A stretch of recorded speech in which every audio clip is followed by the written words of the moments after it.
ito na yung issue dyan, di ba? Scripted. Okay. Magbabalik tanaw tayo pare sa mga naging lineup ng Hinebra, no? Tayo naman sa tagal natin paglalaro, nakakalaban natin yung Hinebra eh. Oo. At maraming mga bulong-bulungan na allegedly talagang pinapaboran si Hinebra. Okay? Para siyempre pag Hinebra papasok, mapupuno. Okay? Fans will flock the arena, di ba? Para panoorin dahil iba yung siguro na-experience nila pag mayroong mga ibang naglalaban sa championship, hindi ganoon. Okay, although napapansin ko naman pag may iba naglalaban sa championship, pag hindi Hinebra, napupuno rin naman. Pero championship, ang kagandahan kasi nila sa Hinebra, kalagitnaan pa lang nasisimula na mapuno eh. Okay, talagang pinupuntahan na ng mga tao, iba talaga si Hinebra. Pero kaya ako sinasabi ang punto ko rito, nung araw kasi hindi naman ganung formidable ang lineup ng Hinebra. Di ba?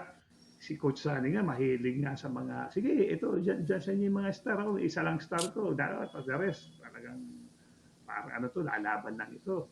Di ba? Then nakikita mo, nadadala niya sa championship. Minsan nga, nananalo pa. I remember, meron silang game na parang yung sa import, di ba? They were down by 3-1 o pasade sa sobrang never say die attitude. They were able to come back and come back and win the championships, di ba? Yung never say die attitude, no. Ngayon, pag nakikita mo yung gano'n, tapos nakita mo yung lineup, hindi ko naman tinatawaran yung lineup. Minsan may mga pag nakita mo, real talk lang, player tayo. Alam natin pag may kaharap ng kinakabahan ka medyo maano to. At alam mo naman parang pagpasok mo, medyo psychologically, kaya ko to.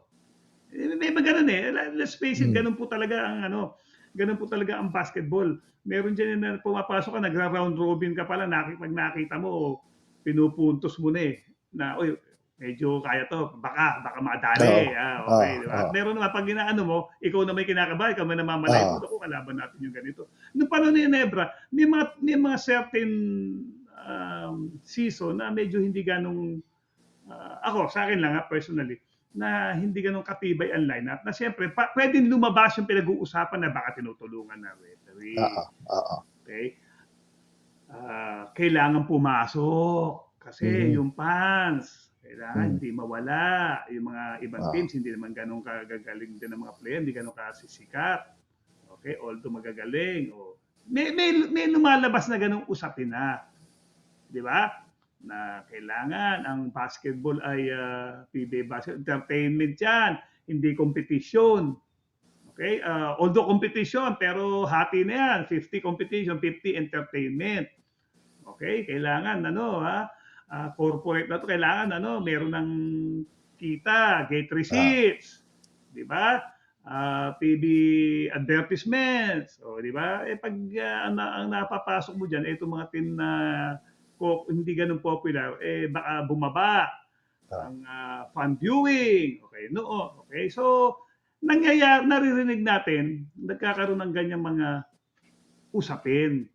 Okay? Na kesyo ganito daw, kesyo ganyan daw. Okay, na minsan, mismong coaches na from other teams, nababanggit na indirectly na ganito, ganyan. Okay? Ngayon, ito nga yung current team ng Hinebra. Star-studded. Loaded, pare, malakas. Pare na loaded. Hindi na to sinasabi ko nung araw na si Coach Sunny Jaworski, hindi ka na rin yun, sa akin ka, ako bahala sa'yo, palalakasin kita. Yung mga ganun, di ba? Di ba? Kumbaga, tapos, nakikilala nga pag naging Hinebra Pag nasa ibang team, hindi second stringer Pag nagpunta sa Hinebra, nagiging resident star Panahon ni Jaworski. Pero ito ngayon, ibang-iba to. Super loaded ito. Scottie Thompson, MVP yan. Pringle, Star Handinger, Malonzo, meron pa sila Ahimisi. Okay? Di ba? Japet Aguilar. Dako, sobra. Ilan ang sobra yan. Sobra. Full house. Tapos, Oo. full house. Yes, full house din. Napakagaling na import. Kung hindi nga nagka-problema to si Gusting si Gusting Kayumanggi, si Justin Brown, di ba? Pag nag-fill up yan, Gusting Kayumanggi pangalan yan. Eh di siyempre, siya pa rin yan. Nako. Pare, si Justin Brown, parang Pinoy na Pinoy dito. Naka-adapt na Parang rockstar dito sa Pilipinas yan. Di ba? So, tapos napakagaling. So, ibig ko sabihin, yung current team ng Ginebra, talagang very potent, very super powerhouse. Malakas yan. Okay? Oo. Itong laban nila babalik na tayo, itong laban nila, Northport. sasabihin mo na baka sinadya. Ako, personally, hindi sasadyain kasi to tell you the truth, mga sport talakers, kahit naglaro si Arvin, iba ang pressure dyan sa knockout, sa playoffs. Iba yan. Etong Ginebra, tried and tested na to. They've been there for so many years, so many conferences. Itong mga player na yan, itong mga battle-tested na yan, veterans. Di ba? So, yun lumalabas na baka mawala na. Hindi eh. Dahil ako naniniwala, kakayanin ang Ginebra yan eh. Okay? Well, hindi ko binabawasan yung don't get me wrong, si Northport maganda nilalaro. Pero yun lang bang issue ilagay mo sa scripted? Hindi naman siguro. Okay? At saka I believe na to si Arvin Tolentino is number 3 sa best player of the conference. Ba? Laki ng improvement. Oo. Ang laki ng improvement. So bakit kung scripted yan, bakit sinong player sa tamang pag-iisip, kung ito man ay scripted, makikiisa dun. Aba, ano ko to? Banner year ko to eh. Di ba? Nabigyan ako ng chance, gumanda nga to, nag-number 3 ako, hindi ako pwedeng hindi lumaro. At sinong management naman magsasabi kay Arvin, ano tayo ngayon, patalo ha?